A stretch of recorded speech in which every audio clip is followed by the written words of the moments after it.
नमस्कार, स्वागत है आपका आपके अपने चैनल अंश म्यूजिक क्लासेज में। मित्रों, मैं आशा करता हूं कि आप सभी अच्छे होंगे। जैसा कि आप जानते हैं, हर रोज़ हम आपके लिए नए नए कंटेंट लाते हैं, तो कृपया आपने सभी जानने वाले संगीत प्रेमियों में हमारे चैनल को शेयर कर दीजिए, लाइक करिए और दबा के सब्सक्राइब करिए, क्योंकि यही हम चाहते हैं, मांगते हैं। बाकी चीज़ों की हमें इच्छा नहीं है। आप जैसा कि आप जानते हैं, हम लोग मूर्छना पे बात कर रहे हैं। लास्ट क्लास मूर्छना पे देखे थे। आज हम देखेंगे सबसे मुख्य जो बात है वो समस्या क्रिएट करता है कि मूर्छना निकालने की विधि क्या है, मूर्छनाओं को निकाले कैसे, कैसे मूर्छनाएं पहले कार्य करती थीं। तो आप इतना तो जानते हैं कि बारी बारी प्रत्येक स्वर को अस्थाई स्वर बनाया जाता था। ठीक है, आज क्या है, आज के परिवेश में, वर्तमान परिवेश में सा स्वर अस्थाई है।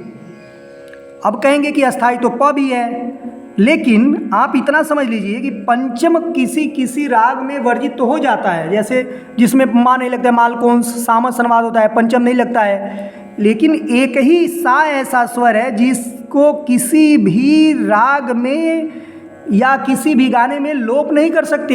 एक लाइट गाने वाला भी कहता है कि थोड़ा मेरा सुर दिखाइए। सुर क्या दिखाइए? यानी कि मेरे सा को दिखाइए।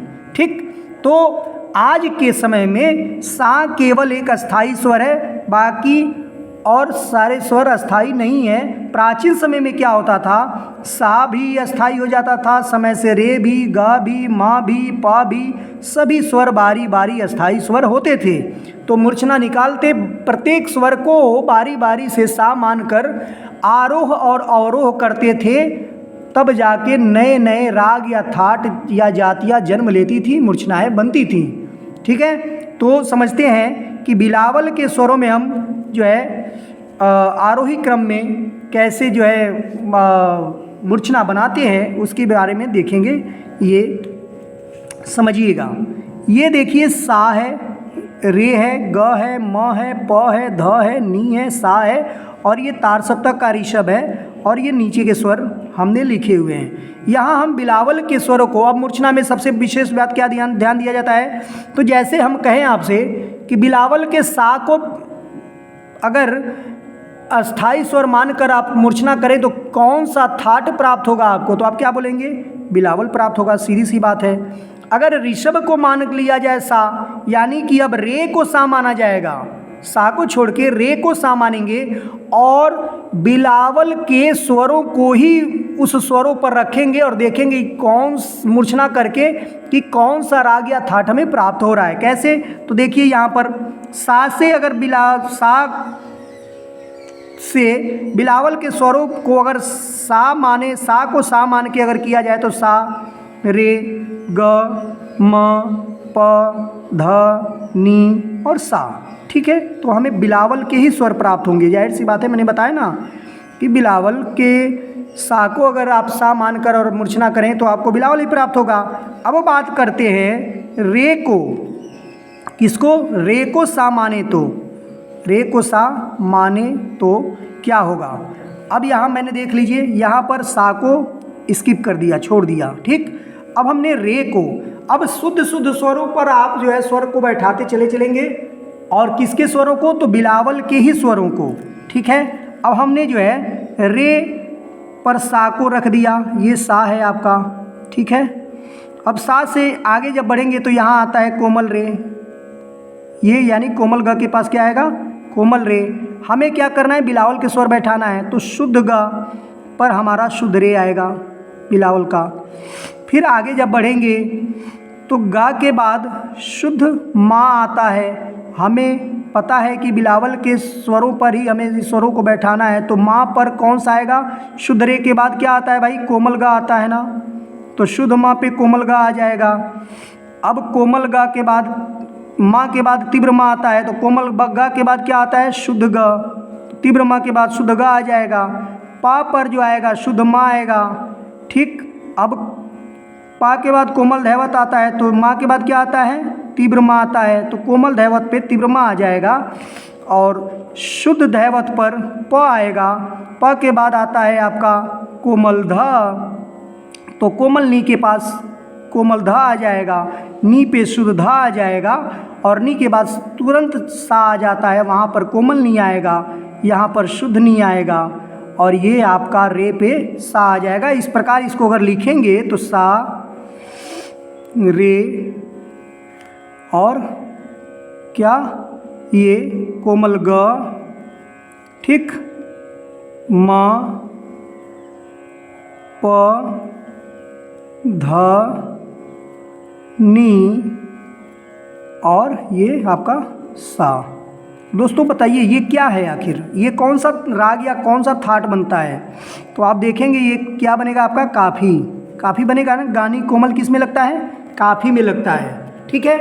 तो मैं आशा करता हूँ कि आपको समझ में आ गया होगा मूर्छना निकालना कि कैसे निकालते हैं। आप किसी भी राग, किसी भी उसमें जो है बारी बारी से स्वरों को मूर्छना करके, जैसे मान लीजिए हम कहें कि भूपाली में ऋषभ को आप जो है सा मानकर मूर्छना करिए और देखिए कौन सा राग उत्पन्न होता है। खेलिए, गेम की तरह खेलिए इसको और मान के और मूर्छना करिए, देखिए क्या प्राप्त हो रहा है आपको।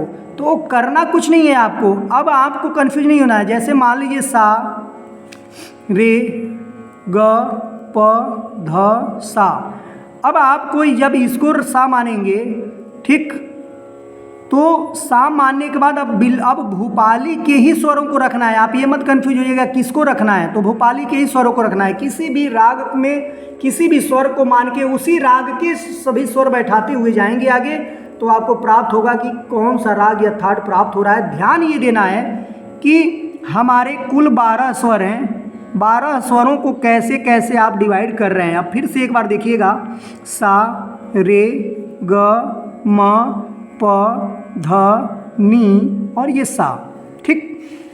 अब मान लीजिए हम ग को मान रहे हैं, किसको मान रहे हैं? शायद ये गड़बड़ लिख दिया मैंने, थोड़ा सा और इधर लिखेंगे, सा रे ग म प ध नी सा रे ग, ठीक।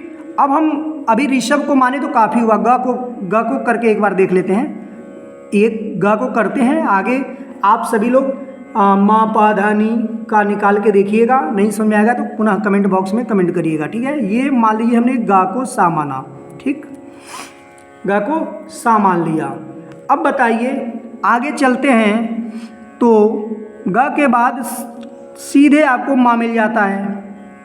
गा और माँ के बीच में तो कोई स्वर होता नहीं है, तो सा के बाद क्या होता है भाई? कोमल रे होता है, कोमल रे होता है ना। सा के बाद कोमल रे होता है। माँ और प के बीच में तीव्र माँ आता है, आप जानते हैं तीव्र माँ आता है। तो कोमल रे के बाद क्या आता है? शुद्ध रे, ठीक। लेकिन हमें शुद्ध स्वरों पे रखना है, बिलावल के स्वरों पे रखना है। पा के नीचे अब क्या आ जाएगा आपका? कोमल ग आएगा ना। शुद्ध रे के बाद क्या आता है? कोमल गा आता है। अब प के बाद आता है यहाँ पे कोमल ध। हम इसलिए लिख रहे हैं कि हम समझते चले कि कितने स्वर छोड़ रहे हैं या पकड़ रहे हैं। कोमल ध, तो कोमल ग के बाद क्या आता है? तो शुद्ध ग। अब कोमल ग पे शुद्ध ग आ जाएगा, ठीक है। अब आप कंफ्यूज मत होइएगा कि नीचे शुद्ध ग लिख रहे हैं, ऊपर कोमल ध लिख रहे हैं, कह रहे हैं कि शुद्ध बैठाना है। हमें ऊपर वाले को हिसाब, मतलब इसको आधार मान के हम लिख रहे हैं धा, तो यहाँ पे हो गया शुद्ध ग। अब शुद्ध ग के बाद क्या आता है भाई? धा के नीचे माँ आता है ना, माँ आता है। अब शुद्ध धैवत जो है के बाद क्या आता है? कोमल नी आता है। तो यहाँ पर हो जाएगा आपका क्या? तीव्र माँ। अब शुद्ध नी के बाद क्या आएगा? शुद्ध नी पे क्या आ जाएगा? तो तीव्र माँ के बाद क्या आता है? पंचम आता है। यहाँ पंचम के बाद सा पर क्या आएगा आपका? सीधे सा पर। पा के बाद क्या आता है भाई? कोमल ध आता है ना, पा के बाद कोमल धा आता है। अब सा के बाद यहाँ आता है कोमल रे, ठीक। यहाँ आ जाएगा आपका शुद्ध धा, ठीक। अब शुद्ध रे के पास आएगा आपका क्या? कोमल नी, और इसके बाद जो आता है वो कोमल रे आता है, और यहाँ आ जाएगा शुद्ध नी, और गा के नीचे आ जाएगा आपका सा। आई बात समझ में? तो अब आप इसको शुद्ध लिखिए नीचे, सा, ये कोमल रे, कोमल ग, शुद्ध माँ, प ये लिखेंगे, ठीक है। इनको नहीं लिखेंगे, इनको नहीं लिखेंगे, इनको नहीं लिखेंगे। छोटे छोटे दिख रहे हैं बॉल की तरह, इनको नहीं लिखना है, हमें शुद्ध शुद्ध को लिखना है। नी और सा पर कोमल धैवत, फिर रे पर कोमल नी और ये गा पर सा, ठीक है। हमें इनको लिखना है, ठीक है ना, इनको नहीं लिखना है। अब आप देखेंगे तो रेगा ध्वनि किस में कोमल लगता है भाई? भैरवी। किस में? भैरवी ना, भैरवी थाट की प्राप्ति होगी अगर हम गा को सा मान ले तो, ठीक है दोस्तों। ये आपको इतना समझ में आ गया? तो ये थे मूर्छना निकालने की विधि। तो मैं आशा करता हूँ कि आपको ज़रूर समझ में आया होगा कि मूर्छना कैसे निकालते हैं। अब आगे आप मा पा धा नी से निकाल के और हमारे कमेंट बॉक्स में कमेंट करिएगा, ठीक है। तो मैं प्रयास करूंगा कि आपका देखूं कि कैसे आपने आया किया नहीं किया। बाकी इसके बावजूद भी अगर आपको समझ में नहीं आ रहा है तो आप कमेंट बॉक्स में कमेंट करके पूछिएगा भी, पुनः एक बार प्रयास करेंगे आपको समझाने का हम कैसे इसको निकालते हैं। इतना विशेष बात ध्यान देना है आपको कि किसी भी राग या थाट में निकाल रहे हैं तो किसी भी स्वर को अगर अस्थाई स्वर मान के सा मान के और आप आरोह अवरोह कर रहे हैं तो उसी राग या थाट के स्वरों को रखते हुए जाएंगे। आई बात समझ में? इतना विशेष ध्यान देना है। तो मिलते हैं एक नए कंटेंट के साथ, नए क्लास में, नई चीज़ों के साथ। तब तक के लिए नमस्कार। Thank you, thank you, thank you.